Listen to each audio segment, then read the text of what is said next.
Alô, teste. 1, 2, 3, 4, 5, 6.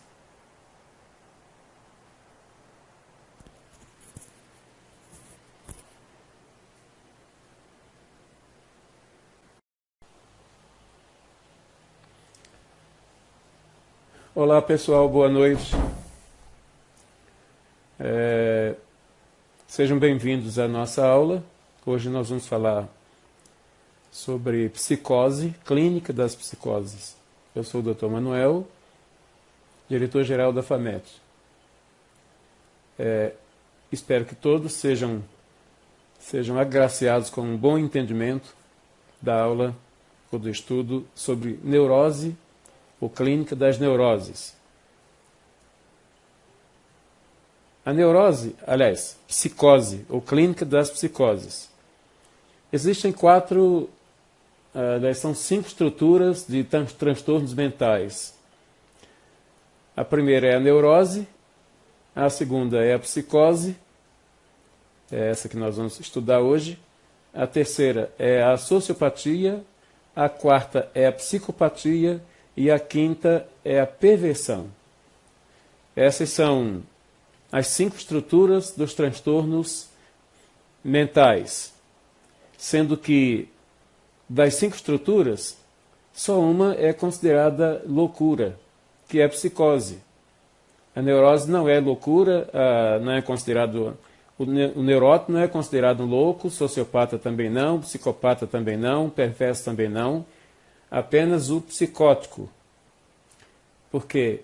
Porque a psicose é considerada uma doença mental caracterizada pela distorção do senso de realidade.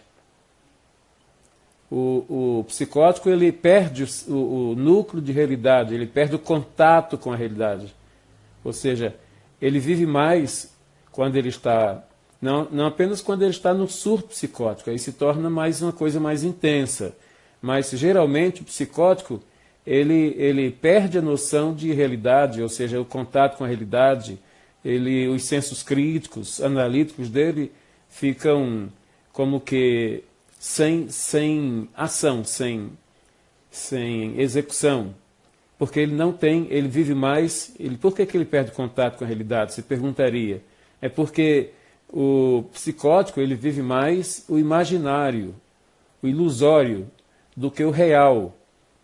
Isso é diferente com o neurótico, por exemplo. O neurótico não perde o senso de realidade, ele não perde o contato com a realidade, porque ele vive o real, ele não vive o ilusório. É exatamente isso que faz a diferença, é uma das coisas que faz a diferença entre a psicose e a neurose. Na medida que o indivíduo perde o senso, ele tem o senso de realidade perdida, ele entra num processo de inadequação e falta de harmonia entre o pensamento e a afetividade. Então, na situação psicótica, ou seja, no quadro psicótico, o indivíduo ele entra, na medida que ele perde o senso de realidade, o contato com a realidade, ele entra num processo de inadequação com ele mesmo. E inadequação, a partir da inadequação dele com ele mesmo, ele entra num processo de inadequação com o ambiente, com a sociedade, etc. Ou seja, falta harmonia entre o pensamento e a afetividade. Essa é uma das características da psicose. Outros estudos consideram haver nas psicoses uma ruptura de regras, e das regras e dos limites que presidem o intercâmbio entre a realidade percebida e pensada pelo indivíduo. Ou seja, a realidade percebida e a realidade pensada pelo indivíduo é uma distorção entre o que se percebe e o que se pensa.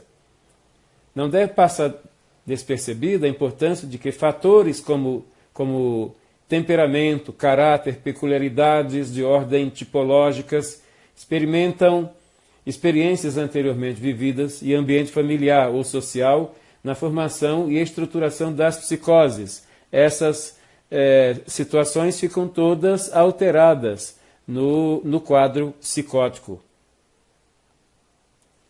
Em termos de conceito, Então se perguntaria o que é de fato psicose? Psicose, conceitualmente, é um quadro psicopatológico. E é um quadro psicopatológico clássico considerado pela psiquiatria, que é conhecido pela psiquiatria clínica, psiquiatria clínica e também pela psicanálise, como um estado psíquico no qual se verifica acentuada perda de contato com a realidade. É o que nós já acabamos de falar.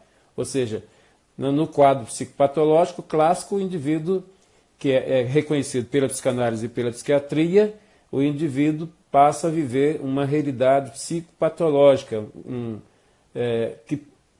que é caracterizada pela perda, exatamente pela perda do contato com a realidade.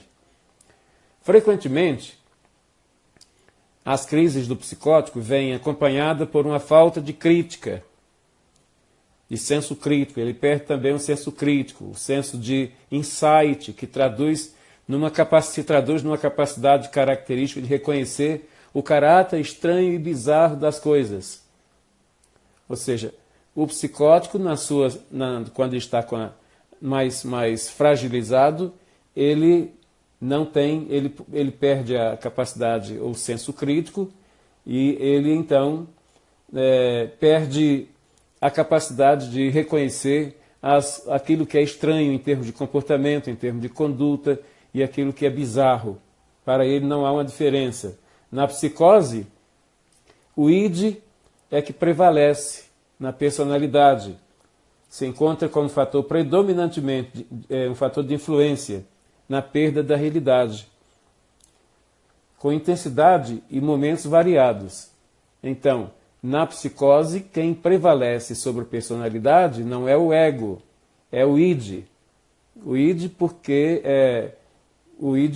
é inconsciente, está relacionado com o inconsciente. Há uma conexão do id com o inconsciente. O id é inconsciente. Fazendo uma analogia de relação, o id se relaciona com o inconsciente. Por isso que na psicose, o que prevalece na personalidade do indivíduo é o id. Na psicose, na medida que o id prevalece, isso gera dois estados específicos, dois estados principais, por causa dessa prevalência do id na personalidade, já que o id é inconsciente, decorre dessa relação duas realidades. A primeira chama-se despersonalização. O que é despersonalização? O indivíduo diz que ele se desconhece, ele deixa de se conhecer a si mesmo, ele perde o senso de autoconhecimento. A despersonalização diz respeito ao conhecimento do indivíduo sobre si mesmo e sobre o seu ego, o desconhecimento sobre si mesmo e sobre o seu ego. Ou seja, se o indivíduo perde esse conhecimento, a identificação com o ego, com o seu próprio ego, aí isso gera essa despersonalização, porque o ego é que caracteriza a personalidade. O ego é o senso psicopatológico e é também o polo psicopatológico, é o polo de realidade da personalidade. Exatamente, o ego é o eu, e o eu é a personalidade. Na medida que na psicose o indivíduo entra nesse estado de despersonalização, então ele perde a sua identidade com o seu próprio eu. Aí daí ele não conhecer, não saber definir as situações bizarras, as situações difíceis, as situações confusas da realidade. Ele não tem essa competência, ele perde essa competência, ele perde esse discernimento. A outra coisa que resulta dessa situação psicótica, da crise psicótica, além da despersonalização, ele também sofre uma desrealização. Então, primeira coisa que decorre da prevalência do id sobre a personalidade, por causa da crise psicótica, chama-se despersonalização. A segunda chama-se desrealização. Enquanto despersonalização é a falta de identificação com o seu próprio eu, com o seu ego, a desrealização é o conhecimento do indivíduo sobre o mundo que ele vive, o ambiente que ele vive, o meio em que ele vive.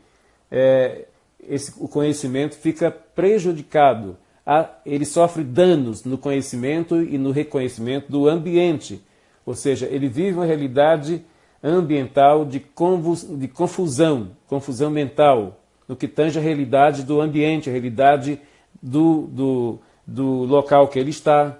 Ele se sente confuso, se sente perdido. Isso chama-se desrealização, ou seja, é uma fuga da realidade.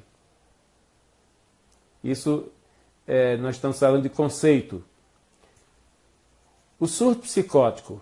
O que é o surto psicótico? Um surto psicótico caracterizado pela perda da noção de realidade e por uma desorganização do pensamento. Trata-se de um quadro preocupante, pois não sabemos qual é a evolução.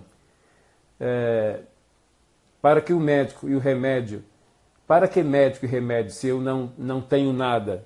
Essa é uma afirmação, é um posicionamento do psicótico. Por causa do surto psicótico.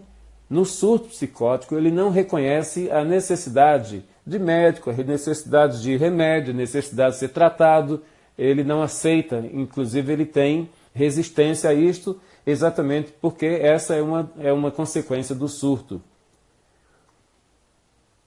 Sintomas como desorientação temporal, confusão mental, ideias de perseguição, ou seja, delírios, escuta de vozes, ou seja, alucinações, alterações comportamentais como descuido da higiene, agressividade e sintomas clínicos como insônia, perda de apetite, como perda de peso, faz parte deste quadro de surto psicótico.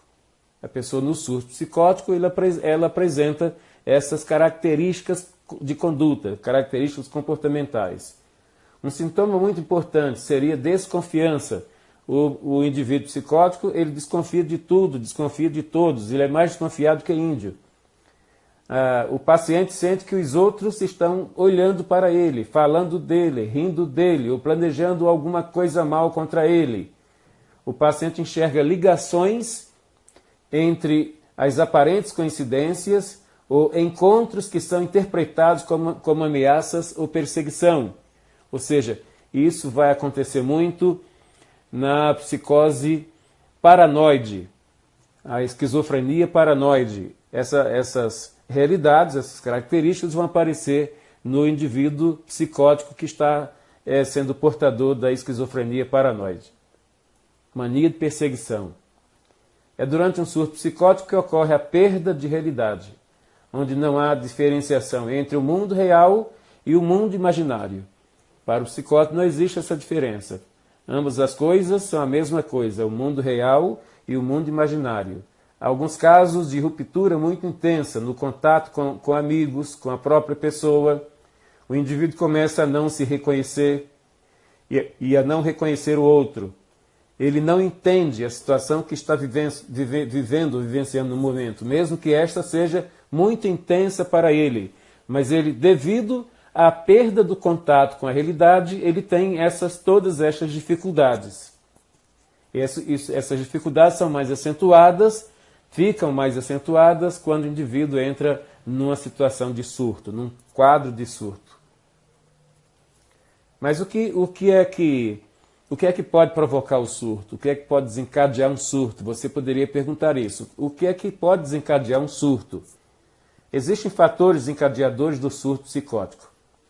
O surto pode ser desencadeado por causas psiquiátricas, como esquizofrenia, transtorno bipolar, uso e abstinência de substâncias químicas, sobretudo drogas, ou condições médicas, como infecções, condições pós-operatórias, intoxicação por medicamentos, etc.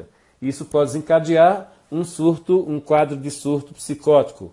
Um surto psicótico é uma emergência médica.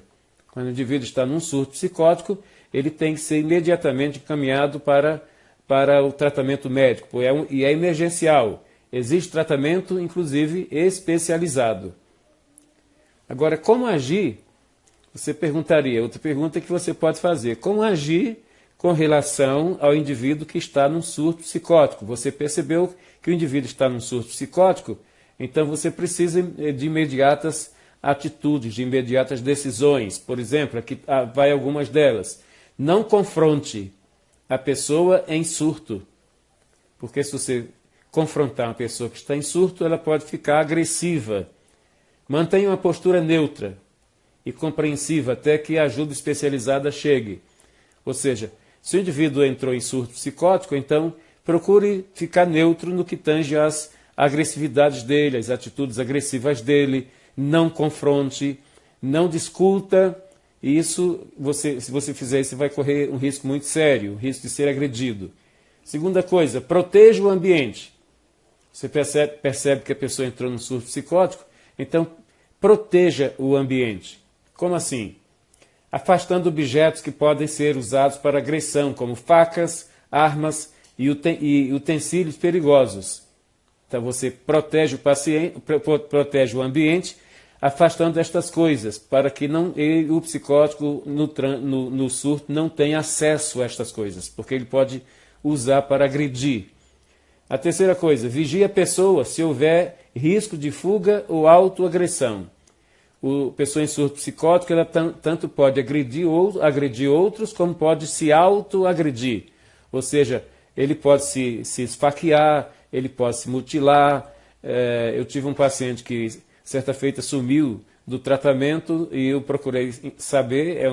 Ele morava em Três Marias, vinha uma vez por mês ao meu consultório e certa feita ele sumiu. E aí eu procurei, depois eu fiquei procurando por esse paciente até que consegui falar com uma irmã dele. Esse paciente tinha falecido. Mas como que ele faleceu? Ele entrou em surto, a irmã dele estava cortando carne para fazer bife para o almoço, e ela foi chamada por uma vizinha, ela foi atender a vizinha e deixou a faca em cima lá em cima da mesa onde ela estava cortando a carne. E ele passando viu a faca ali, então ele pegou a faca e enfiou a faca no coração. Morreu ali mesmo. Quer dizer, ele se suicidou. É possível que ele que ele estava no surto, ele não tenha tido a consciência disso. O suicídio foi inconsciente. Ele se suicidou. Ou seja, isso poderia ter sido evitado se ele não tivesse aquela faca ali exposta. Ele poderia pegar aquela faca e sair agredindo outras pessoas, mas ele se autoagrediu. É um exemplo disso que nós estamos dizendo. Então, vigie a pessoa se houver risco de fuga ou de autoagressão. Ou seja, não facilite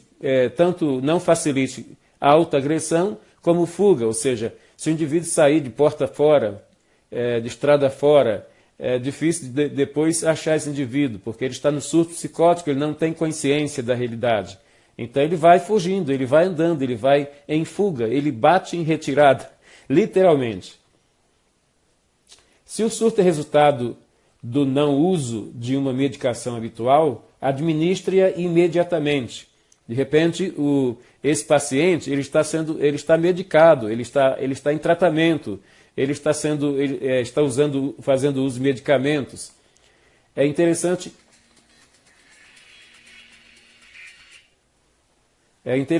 que haja alguém da família vigiando essa postura, vigiando se ele está realmente fazendo uso do medicamento normalmente ou se ele não está tomando medicamento.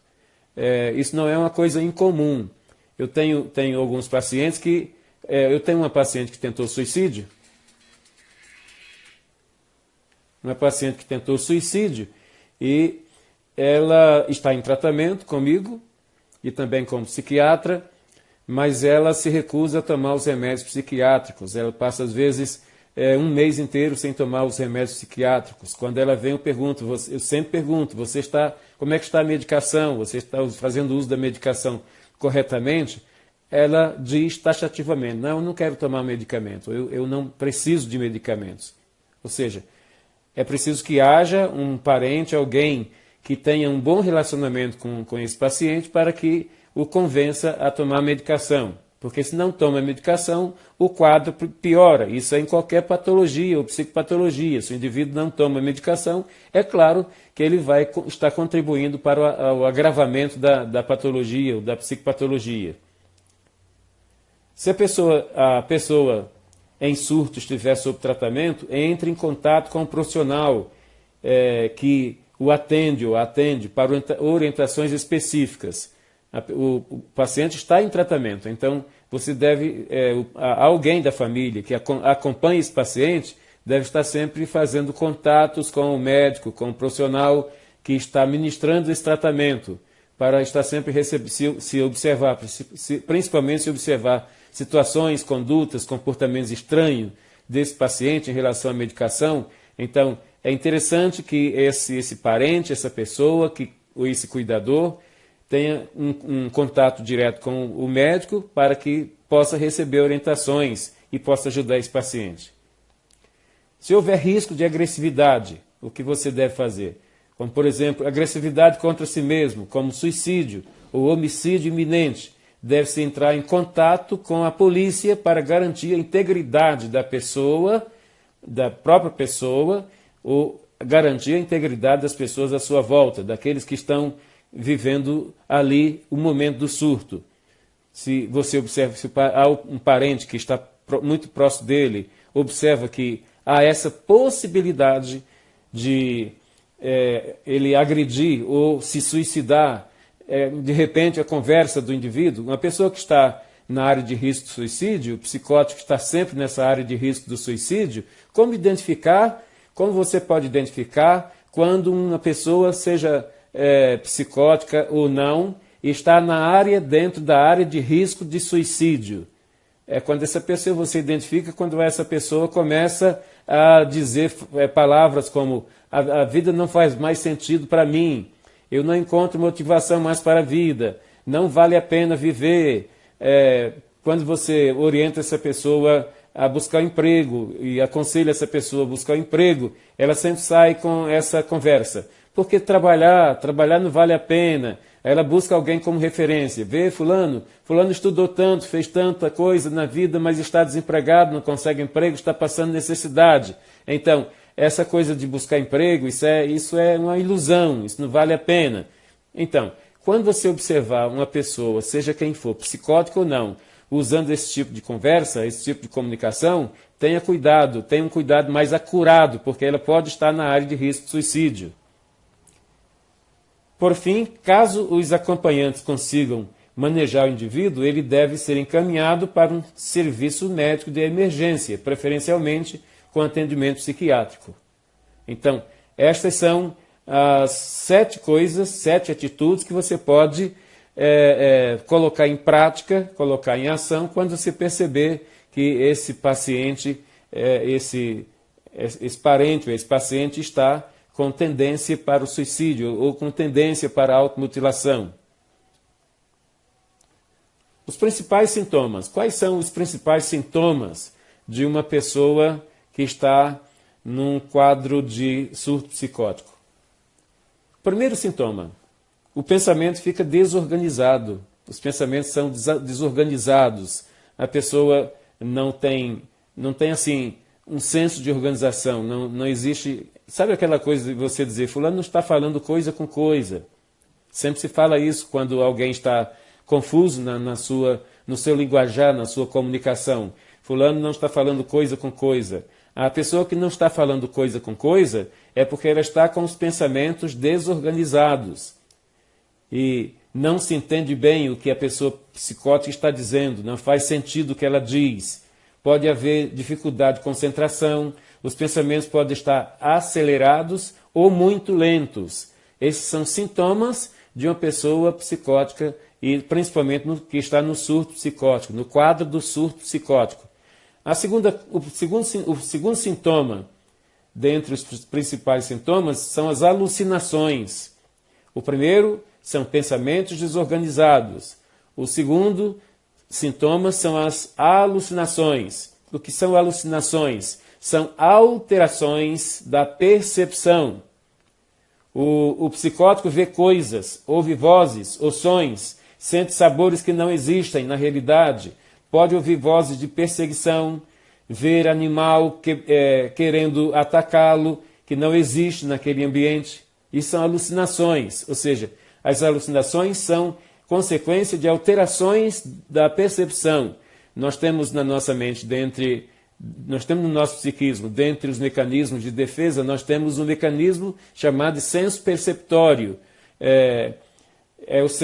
Esse mecanismo, senso perceptório, é o que determina as nossas percepções, as percepções da realidade, das realidades à nossa volta, as percepções daquilo que não é real, é apenas imaginário, ou seja, você que é saudável, é sadio, você tem a sua percepção, o senso perceptório equilibrado.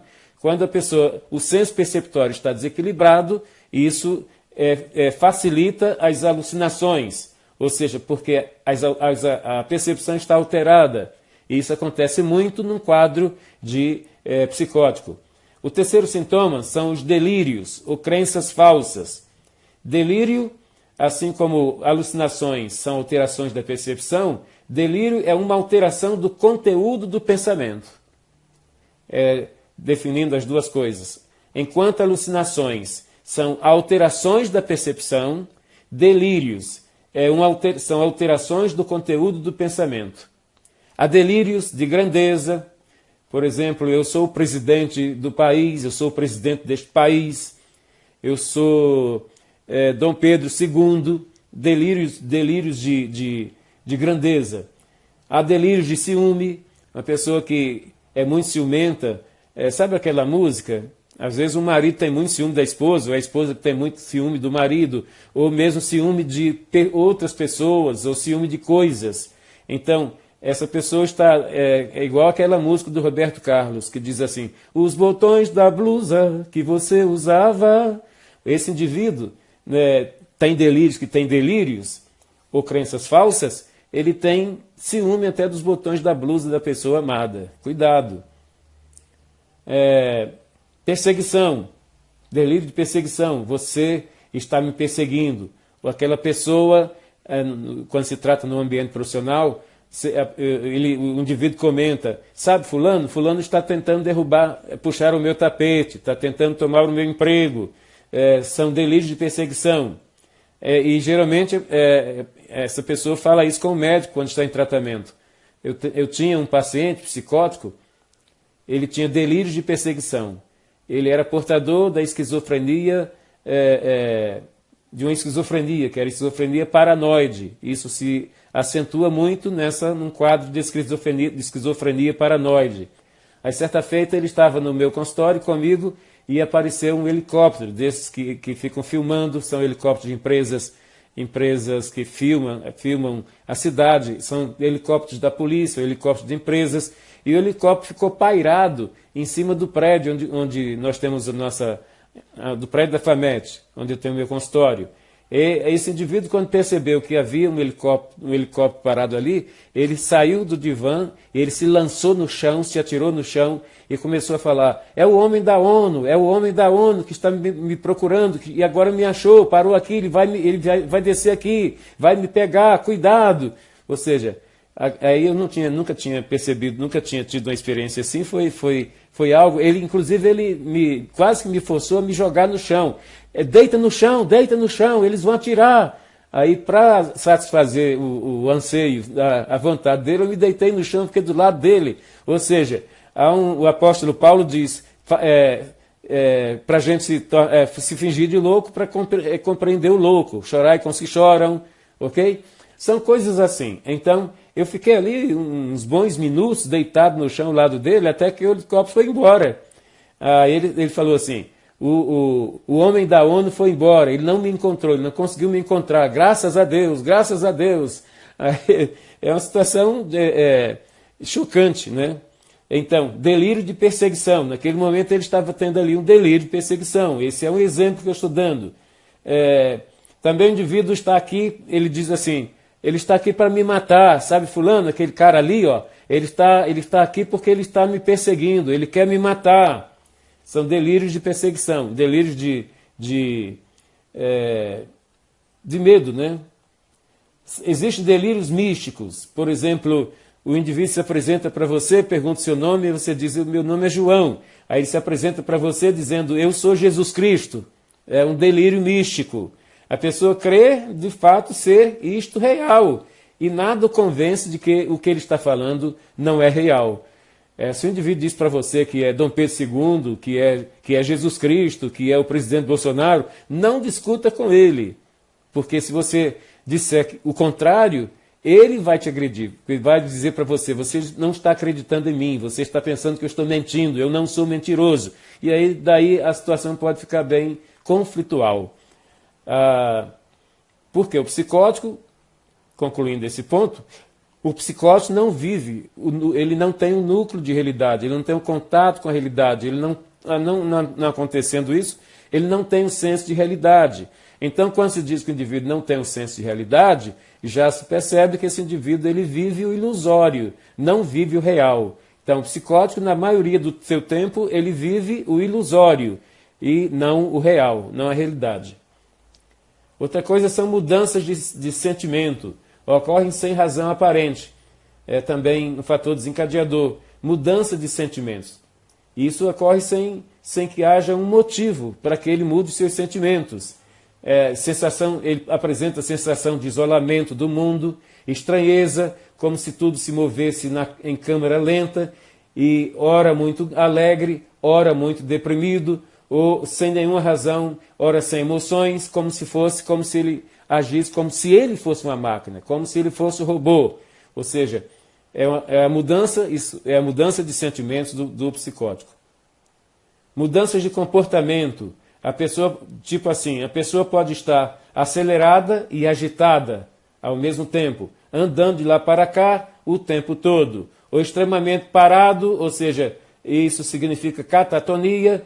A catatonia se caracteriza por um surto como se o indivíduo sofresse uma paralisia, ele fica totalmente parado, passando horas e dias sentada sem fazer nada, sem olhar, perdida num olhar confuso, pode ficar rindo sem motivos, isso é chamado de hebefrenia, o indivíduo que fica rindo sem motivos, ele tem uma esquizofrenia chamada esquizofrenia hebefrênica. É possível que ele seja portador da esquizofrenia hebefrênica. Por que ficar rindo sem motivo?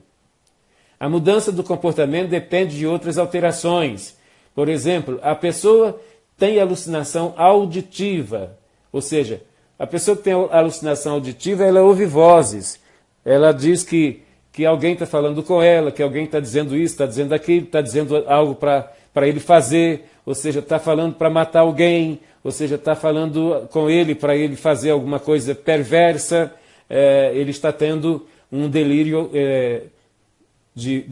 auditivo, ou seja, ele está tendo uma alucinação auditiva. Ele ouve vozes que não são reais, são ilusórias. As vozes que o indivíduo ouve, embora ele atribua como sendo vozes do além, vozes espirituais, isso não tem nada com o além e não tem nada com o espiritual. As vozes que o indivíduo ouve são as vozes dele mesmo. Então, por exemplo, eu estou falando aqui com vocês e o que eu estou falando está ficando armazenado no sistema minêmico de vocês. Quando a gente está num diálogo, tanto a comunicação que vai daqui para lá como a que vem de lá para cá fica armazenada no nosso sistema minêmico. Numa situação, por exemplo, quando você quer se referir àquela pessoa que estava conversando com você, a algo que ela disse, o momento, a emoção do momento exige o desarquivamento daquilo que foi dito. Então, aquilo que foi dito constituiu um registro psíquico e esse registro psíquico pode retornar no momento que você quiser, no momento que você precisar daquela informação. Isso é normal acontecer conosco. Mas no quadro psicótico, as vozes do próprio indivíduo que estavam armazenadas, aquilo que ele disse, aquilo que ele ouviu alguém dizer, isso está armazenado e no momento de surto, são essas vozes, as vozes dele mesmo, que retornam de forma reverberada, de tal maneira que ele não reconhece, não identifica que são suas próprias vozes. Então fica mais fácil atribuir que as vozes são espirituais, as vozes são do além. Mas isso não é realidade. E não é realidade porque esse indivíduo vive o ilusório, não o real. Alguns tipos de psicose. Psicose induzida por drogas, como álcool, maconha, cocaína, induz a psicose. Alguns dos usuários de drogas podem já ter tido comportamento um tanto psicótico e a droga piora seu estado mental, enquanto que outros desencadeiam um surto com o uso das drogas. Ou seja, o uso da droga não faz bem para ninguém, principalmente para a pessoa que é portadora de um quadro de psicose. Isso pode servir como desencadeador para um surto psicótico. Aí seria psicose induzida por drogas. Mas essa psicose induzida por drogas pode também ser drogas lícitas, não as drogas ilícitas. Na medida que o indivíduo toma remédio por conta própria, na medida que ele toma muito remédio, além do que foi prescrito pelo médico, isso pode desencadear um surto psicótico. Ok? Então seria esse tipo de surto é chamado de psicose orgânica. Existe um terceiro tipo de psicose, que é a psicose reativa breve. São sintomas que aparecem de forma súbita, em resposta a um evento muito estressante, para uma pessoa muito sensível. Então, digamos que João é muito sensível, e ele recebeu uma notícia que o impactou emocionalmente. Como ele é muito sensível, aí ele pode apresentar sintomas subitamente, assim, sem se esperar, ele pode apresentar sintomas psicóticos.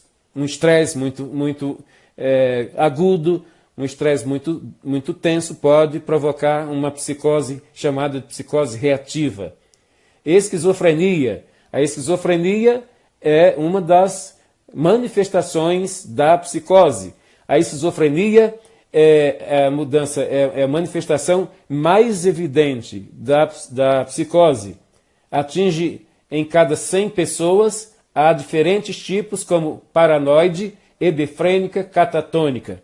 São as três principais esquizofrenias: paranoide, hebefrênica e catatônica. Em cada 100 pessoas, segundo estatística, 3 pessoas podem ter essa psicose, alguma dessas psicoses, paranoide, hebefrênica ou catatônica.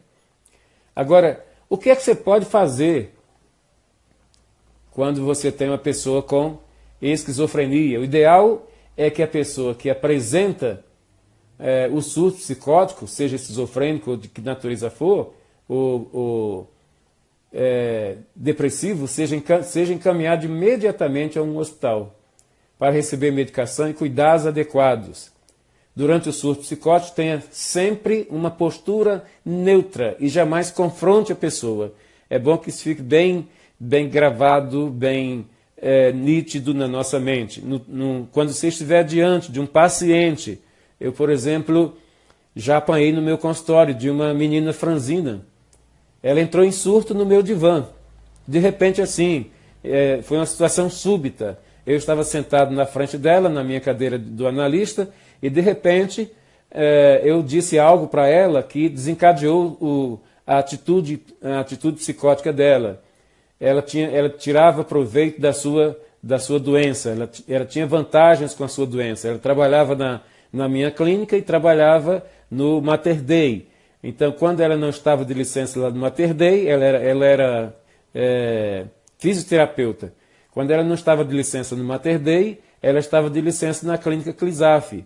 Aí o próprio marido dela estava constrangido, já vinha assim, constrangido por isso já há algum tempo. Aí falou comigo, ele era inclusive farmacêutico no Mater Dei. Aí ele vivia constrangido com isso, eles eram casados há 3 anos. Aí ele veio conversar comigo, ela era minha funcionária inclusive, porque eu era vice-diretor da clínica. Aí ele veio conversar comigo para eu convidá-la para fazer análise, para ver se ela superava essa conduta, esse comportamento. Então ela aceitou o tratamento. Ela já estava há 6 meses comigo. Quando um dia eu disse para ela que eu tinha chegado a uma conclusão que ela não queria ser curada. Ela não queria, porque ela perguntou, por que eu não quero ser curada? Eu disse, porque você tem proveitos, você tem gozo com a sua doença, com o seu transtorno. Ela ficou sisuda, assim, me encarando, de repente ela se levantou de súbito e me deu um soco na cara. Não pegou o soco na cara, mas o soco passou de raspão na minha orelha porque eu tirei a cabeça fora, né? Aí passou de raspão, eu consegui dominá-la, levá-la de volta para o divã. Aí chamei uma médica do consultório do lado e pedi que ele aplicasse uma injeção. Ela dormiu durante 1 hora no divã. Depois, quando ela voltou do sono, aí ela não sabia o que tinha acontecido, não tinha consciência do que tinha acontecido, e eu deixei assim de graça. Então, em casos graves, a internação psiquiátrica é necessária para investigação e realização de intervenções apropriadas. Nesse caso dessa fisioterapeuta, ela foi internada para um tratamento mais sério, mais severo, tratamento psiquiátrico. É importante que a pessoa receba ajuda o quanto antes, para não se deixar chegar a esse porte, não deixar a pessoa chegar a esse momento. Pode tomar decisões, ela pode tomar decisões precipitadas, como causar danos a si mesma ou causar dano a outrem ou à própria sociedade. Agora, qual é a diferença entre a psicose e a neurose? Clinicamente, e a grosso modo, podemos dizer que as neuroses diferenciam-se das psicoses pelo grau de envolvimento da personalidade, sendo sua desorganização e desagregação muito mais pronunciadas nas psicoses. O neurótico, em alguns momentos, ele vive confusões mentais, mas não confusões em termos que envolvam a personalidade, em termos de desorganização e de desagregação da própria personalidade, como é o caso da desrealização e da despersonalização. Esse caso não acontece com a neurose, e isso é o que diferencia a psicose da neurose.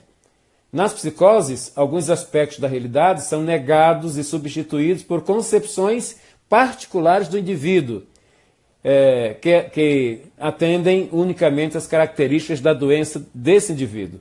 Então, eis aí as duas diferenças fundamentais entre psicose e neurose.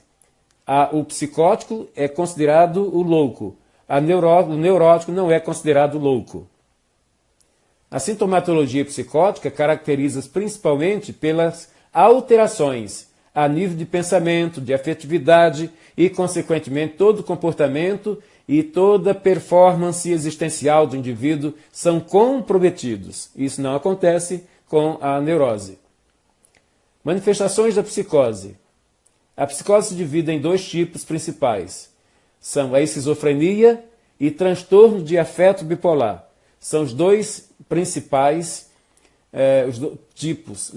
principais tipos de psicose. Divide-se em esquizofrenia. Esquizofrenia tem como características principais a fuga da realidade, as manias de perseguição, as alucinações, dentre outras. Isso é da esquizofrenia. Na neurose não existe isso. A esquizofrenia tem as seguintes subdivisões: esquizofrenia catatônica. Segunda divisão, esquizofrenia befrênica ou desorganizada.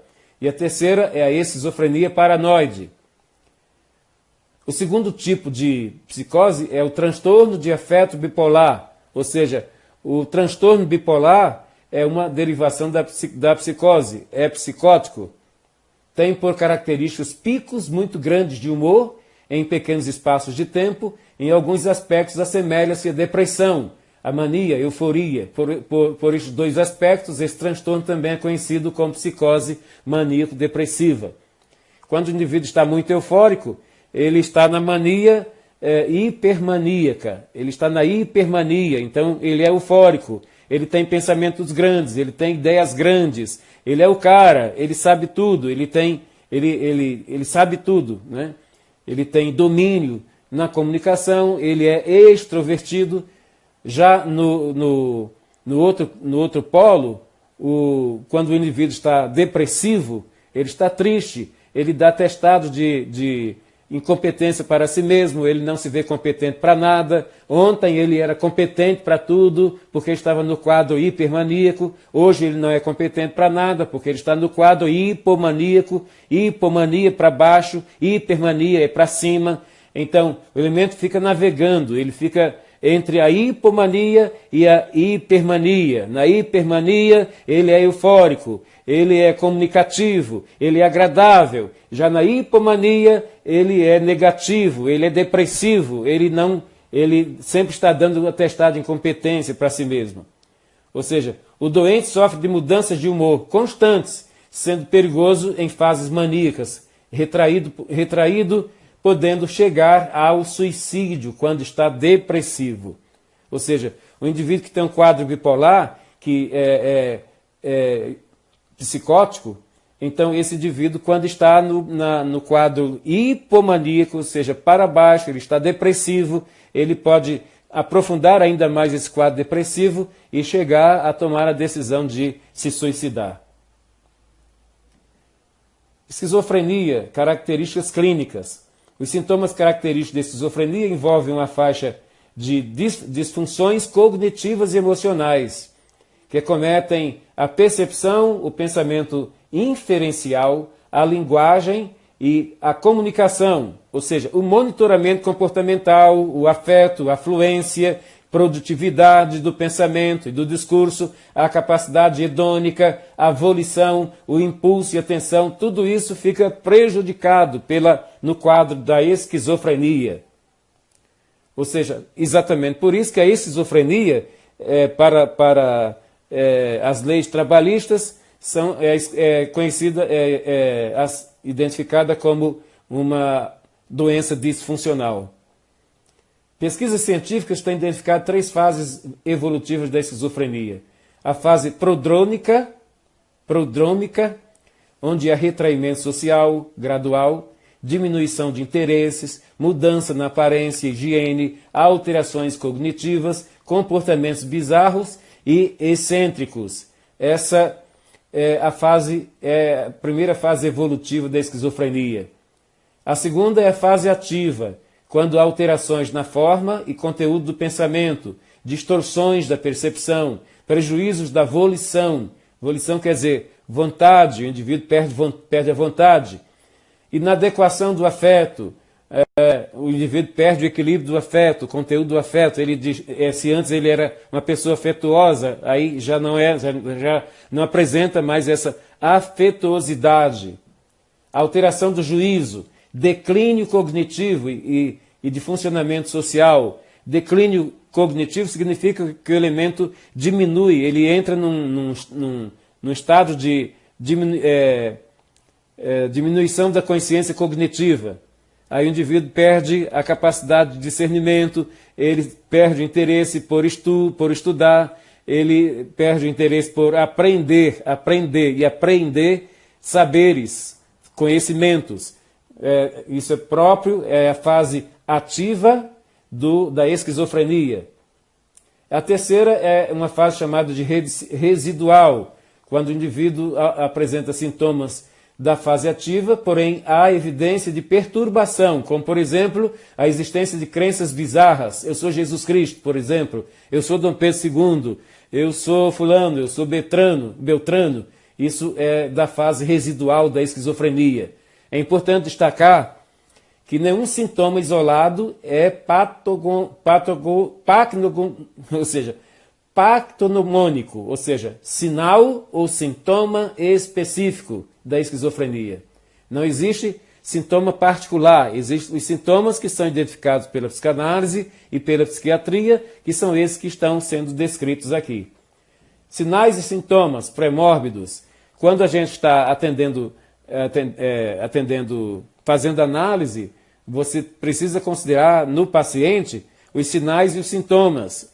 Tanto nós como os médicos lidam costumeiramente com sinais e sintomas. O paciente apresenta sinais e você identifica como, por exemplo, um paciente que está na sua frente e ele está esfregando muito as mãos. Isso é um sinal. Por trás do sinal existe um sintoma. Esse sinal é um sinal de ansiedade. Então, o sintoma desse indivíduo é um sintoma de ansiedade. Ou seja, os sinais sintomáticos precedem a fase prodrômica. Ou seja, o que é essa fase prodrômica? É um conjunto de sinais e sintomas que antecede uma doença. ou uma alteração da normalidade orgânica, alteração daquilo que se tem organicamente normal. Então, são sintomas prodrômicos. A aparência do paciente pode variar amplamente, desde uma pessoa completamente desarrumada, que grita e se mostra agitada, até uma pessoa obsessivamente arrumada, completamente calada e imóvel. São alterações da aparência pessoal. Então, quando você percebe que o indivíduo vive essa realidade no seu dia a dia, ele está sempre alterando a sua aparência pessoal, ou seja, a sua apresentação estética está sempre alterada. Então, isso é sinal de um sintoma de esquizofrenia. Agora, tipos de esquizofrenia. Existe a esquizofrenia hebefrênica, e a palavra hebefrênica vem do grego hebe, e a palavra hebe em grego significa infantil, ou seja, e esse indivíduo que tem esquizofrenia hebefrênica, ele apresenta traços de infantilidade, passividade, desagregação da personalidade, e o nome hebefrênico significa isso, exatamente isso, desorganizado. A principal característica para você identificar ou diagnosticar uma pessoa portadora de esquizofrenia hebefrênica é exatamente se esse indivíduo é desorganizado. Ele é desorganizado em tudo, ele é desorganizado no seu quarto, é desorganizado com as suas roupas, é desorganizado com os seus livros, ele é totalmente desorganizado, ele não consegue organizar-se, ele não é a pessoa que consiga organizar-se. Ou seja, essa pessoa, exatamente por isso que a esquizofrenia hebefrênica é também considerada uma doença incapacitante. Esse indivíduo não para emprego exatamente por causa da desorganização. Principais características. A esquizofrenia hebefrênica pode iniciar entre os 15 aos 25 anos de idade. Outra característica, risos, choros e excesso de raiva involuntários, com imprevisibilidade, expressões bizarras, condutas ou maneirismos, tendência ao afastamento social, descuidado com a própria aparência, embotamento afetivo, ou seja, ele perde a sua expressão de afetividade, a afetividade não tem expressão. Como tratar o esquizofrênico hebefrênico? É semelhante às outras psicoses, envolve tratamento como promover a reinserção social, abordagens analíticas individuais, familiares e educacionais, e o tratamento medicamentoso. Ou seja, o indivíduo esquizofrênico, sobretudo, aliás, em qualquer dos três tipos de esquizofrenia, o tratamento não deve restringir-se ao paciente, mas deve envolver os familiares do paciente, as pessoas que convivem com o paciente, para que ela receba informação, ela seja treinada em como lidar com esse paciente. A segunda esquizofrenia é exatamente a esquizofrenia paranoide, que apresenta comportamentos e pensamentos de perseguição, como já falei antes.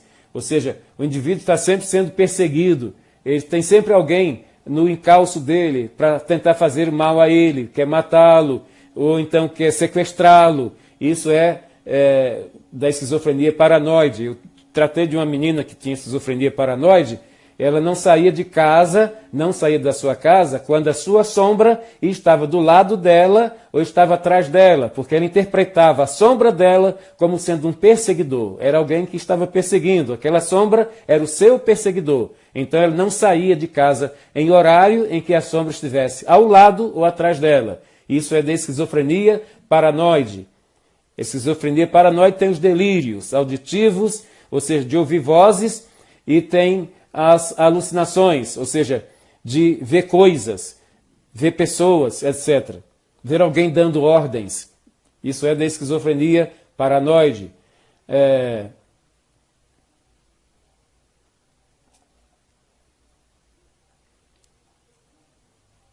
Critérios de diagnóstico. Para se considerar o diagnóstico de esquizofrenia paranoide, o doente tem que ter 2 ou dentre os 3 traços aqui que eu vou apresentar, sintomas que eu vou aqui apresentar. Ideias delirantes, ou seja, ideia de perseguição, por exemplo, alucinações, ouve uma voz que comenta o que está a fazer, por exemplo, discurso desorganizado, comportamento desorganizado, embotamento afetivo ou avolição, isto é, falta de vontade, Se o indivíduo apresenta 3 desses 5 sintomas, você pode diagnosticá-lo como uma pessoa que é portadora de esquizofrenia. E por último, a esquizofrenia catatônica. A esquizofrenia catatônica é uma perturbação do comportamento motor, que pode ter tanto uma causa psicológica como neurológica. Estupor, agitação com perda do contato com a realidade. São características da esquizofrenia catatônica. Então, você assistindo essas aulas, você passou a conhecer as características da psicose, as suas subdivisões, as suas derivações. Passou a saber sobre surto psicótico, o que é um surto psicótico, como se manifestam os surtos psicóticos, o que fazer com a pessoa que está em surto psicótico. Agora, espero, como seu professor, que você tire proveito desses estudos para aprofundar a pesquisa sobre psicose. A gente estuda em sala de aula, mas o que se estuda em sala de aula ou em aula online não é suficiente para você ter um conhecimento global. Para que você tenha um conhecimento global, procure pesquisar sobre psicose, para que você tenha não só um conhecimento superficial, mas um conhecimento global, um conhecimento total. Que você tenha um bom aproveitamento e que você seja vitorioso nos seus estudos em relação a não só a psicose, mas a psicanálise de modo geral.